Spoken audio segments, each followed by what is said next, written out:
Bonjour chers téléspectateurs. Le 17 juillet 2014, à Fortaleza au Brésil, a eu lieu le 6e sommet des pays appelés BRICS, c'est-à-dire Brésil, Russie, Inde, Chine et Afrique du Sud. Au programme de cette conférence, la création d'une nouvelle banque de développement et d'un fonds monétaire pour contrer la crise financière. Ces institutions sont indépendantes de la Banque mondiale dirigée par les USA et le FMI. Ce qui est en train de se passer n'est pas du tout du goût des USA et de leurs alliés occidentaux. Déjà en 2009, lors d'une conférence à Ekaterinbourg en Russie, le président russe Vladimir Poutine avait essayé de mobiliser les participants à contrer les accords de Bretton Woods. Le but était de constituer un contrepoids aux institutions dominantes américaines, le FMI et la Banque mondiale.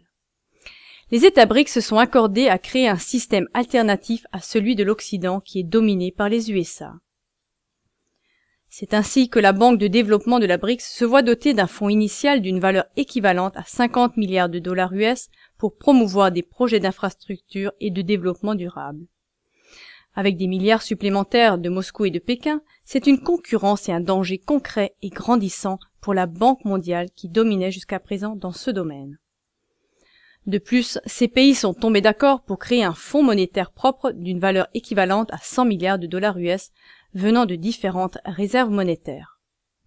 Constitué de 41 milliards provenant de la Chine, 18 milliards de chacun des 3 pays Brésil, Inde et Russie et 5 milliards de l'Afrique du Sud, le fonds doit avant tout empêcher que les capitaux partent des États BRICS, ce qui selon eux a été et est toujours déclenché par la politique du FMI.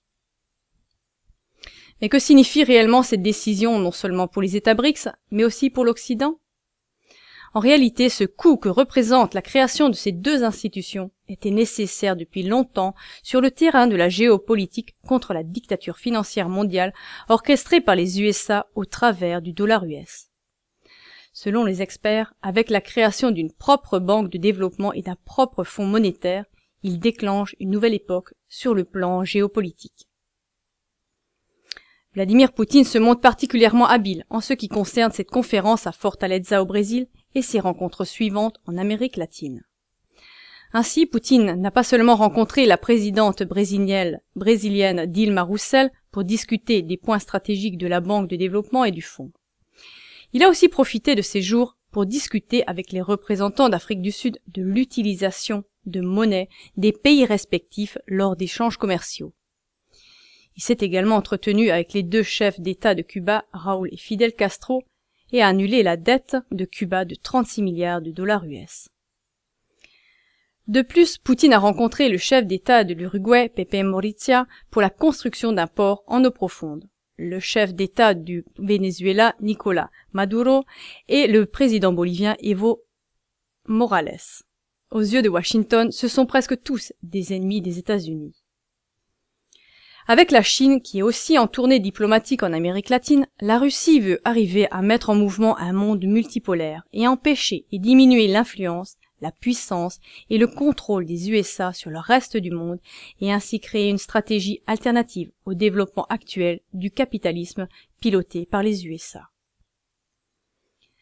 Même si les États BRICS ont encore un long chemin à parcourir du fait qu'ils ont encore eux-mêmes beaucoup de problèmes à régler, les analystes de Washington peuvent déjà être inquiets.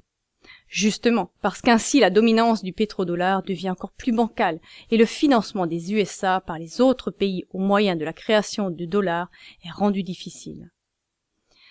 Après que les États BRICS ont créé leurs propres institutions, il s'agit de bien observer la réaction des États-Unis. Y aura-t-il des cyberattaques, des menaces ou même la guerre ? Là, on ne s'étonne plus que le président américain oblige l'Union européenne à sanctionner la Russie et qu'il verrait bien la Russie engagée dans une guerre contre l'Ukraine. Nous ne pressentons vraiment rien de bon. C'est pourquoi il nous faut observer les développements futurs avec une bien plus grande attention. Nous vous remercions de votre intérêt pour notre journal et nous vous disons à bientôt.